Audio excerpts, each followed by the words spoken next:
Ako'y mayroong nakilala babaeng napakaganda. Kung tawagin sa pangalan ay Magdalena. Dahil sa angkin niyang ganda, maraming nais maitibol siya. Sa kasamaang palad ako ang napili niya.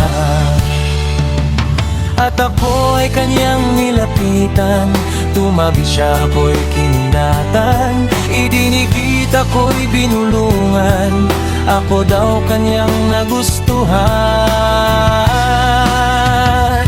Gusto kong mga tuwiran pero hindi ko mapigilan ang kahinaan ko sa tukso ng laman. Sa taglay niyang kagandahan, hindi ko siya matanggihan. Kaya naubos ang dala kong 50,000. Asawa ko bukas operahan, kaya sa amo ko ako ay nanghiram. Ang perang kay misis nakalaan, inubos ko sa tukso ng laman. Magdalena, dahil sa iyong kagandahan, na disgrasya aking 50,000.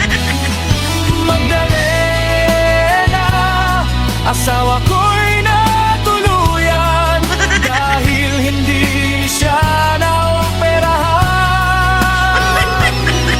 Magdalena,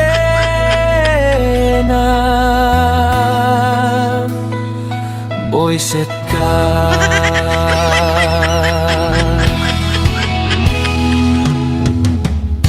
Hindi ko man ito nais pero hindi ko mapitiis, dahil si Magdalena ay napakakinis.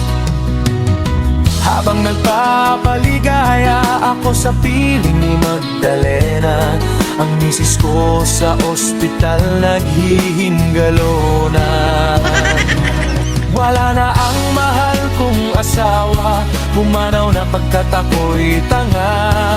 Naubos kong pera para sa kanya, ang pagsisisi ko ay huli na. Magdalena, asawa ko'y nadisgrasya dahil sa panunukso mo na malandi ka. Magdalena, namatay na aking asawa, kaya ako ngayon ay lumuluha. Magdalena, boyset ka.